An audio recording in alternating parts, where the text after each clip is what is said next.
Muksid dulu. Mas Abdul, Mas Muksid. Tadi sudah dijelaskan bahwa ada motivasi yang kayaknya luhur gitu ya dalam hal melindungi umat muslim dari umat Islam dari ketidakbersihan bulan Ramadan, maka dilakukan aksi-aksi semacam itu. Apa pandangan Anda? Iya, saya kira juga harus ada orang Islam yang dilindungi haknya ketika mereka tidak berpuasa misalnya. Karena itu dari sudut fikih Islam, orang yang membuka warung di siang bulan Ramadan tidak apa-apa sebenarnya. Karena tidak sedikit orang Islam karena alasan-alasan yang dibenarkan berdasarkan syariat Islam diperbolehkan untuk tidak berpuasa. Perempuan yang lagi haid, perempuan yang lagi habis melahirkan, orang yang lagi dalam perjalanan sebagai musafir itu diperbolehkan untuk tidak berpuasa.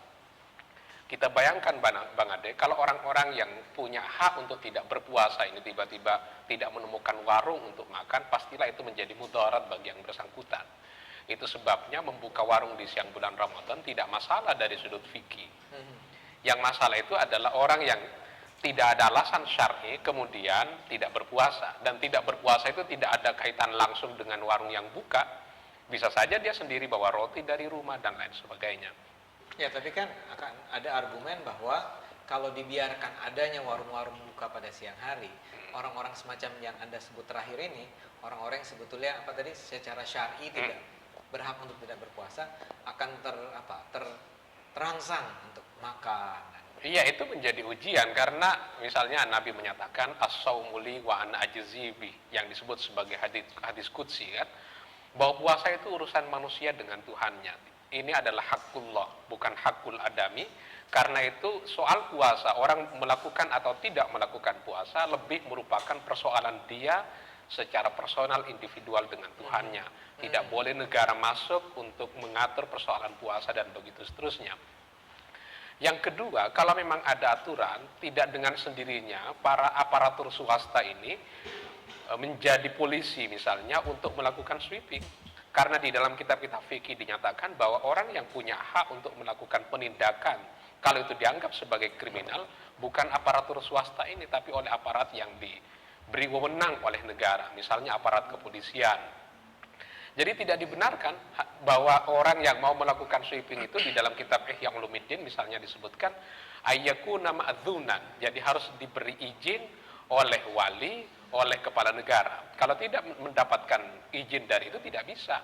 Nah, dengan demikian dari sudut fikih misalnya di Aceh ada yang disebut sebagai WH, Wilayatul Hisbah. Dari sudut fikih ini dia punya hak dari sudut apa itu? Wilayatul Hisbah itu kayak polisi syariat kan kalau di Aceh. Dia diberi wewenang oleh pemerintah untuk melakukan tindakan terhadap orang-orang yang dianggap melakukan pelanggaran hukum. Misalnya kalau di dalam kasus Aceh orang yang khalwat itu adalah melanggar hukum. Halwat itu berpacaran. Halwat itu berdua-duaan tanpa ada mahram di tempat yang sepi itu tidak diperbolehkan. Tapi di Jakarta itu tidak masalah. Nah, di situ saya kira publik Indonesia harus tahu bahwa ada sesuatu yang diperbolehkan, yang dilarang oleh syariat, tapi diberi izin oleh negara. Itu yang harus dibedakan misalnya. Misalnya makan babi, itu diharamkan oleh syariat Islam. Tapi dalam konteks negara Indonesia, itu diperbolehkan setiap orang untuk membuka warung yang di situ jual babi dan begitu seterusnya. Judi kan juga begitu, diharamkan oleh syariat, tapi kalau pemerintah memberikan izin seseorang untuk membuka praktik judi, maka itu menjadi tidak masalah. Jadi ada sesuatu yang diperbolehkan oleh syariat, tetapi diperbolehkan oleh negara, ada yang tidak diperbolehkan oleh syariat, tapi dimungkinkan dari sudut hukum positif untuk mendapatkan izin sehingga dia tidak masalah untuk dilakukan misalnya. Tapi artinya kalau dengan argumen itu memang menjadi tidak bermasalah juga kalau kemudian negara menyatakan apa yang dilarang oleh syariat itu juga tidak boleh dilakukan. Iya, disitulah saya kira ada persoalan. Ini negara bukan negara Islam, bukan negara agama. Karena itu yang berdaulat di negeri ini mestinya adalah konstitusi, undang-undang dasar.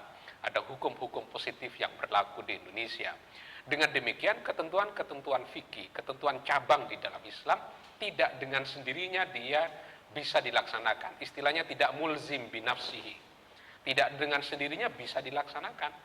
Misalnya salat itu wajib. yang harus dilakukan oleh orang Islam.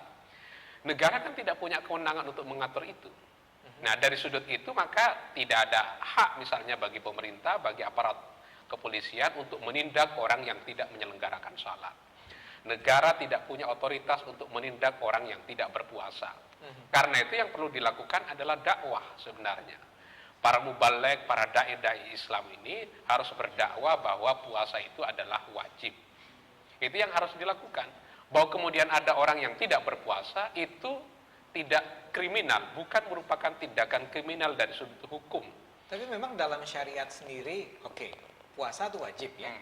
Tapi jualan di bulan Ramadan itu secara syariat salah? Enggak salah.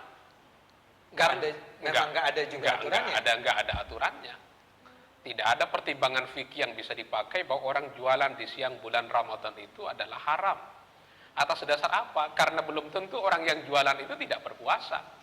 Dia bisa saja hanya memfasilitasi orang-orang yang tidak berdasarkan ketentuan syariat boleh tidak berpuasa, apalagi di negeri ini tidak seluruhnya orang Islam, bisa saja dia orang-orang non-muslim yang tidak punya kewajiban syariat untuk melaksanakan ibadah puasa. Ini penting saya rasa, yang terakhir ini adalah bahwa sebetulnya dalam syariat Islam tidak ada rujukan fikih yang mengatakan bahwa tidak boleh berjualan di siang hari. Iya, yang ini ada belum masuk ke tempat maksiat.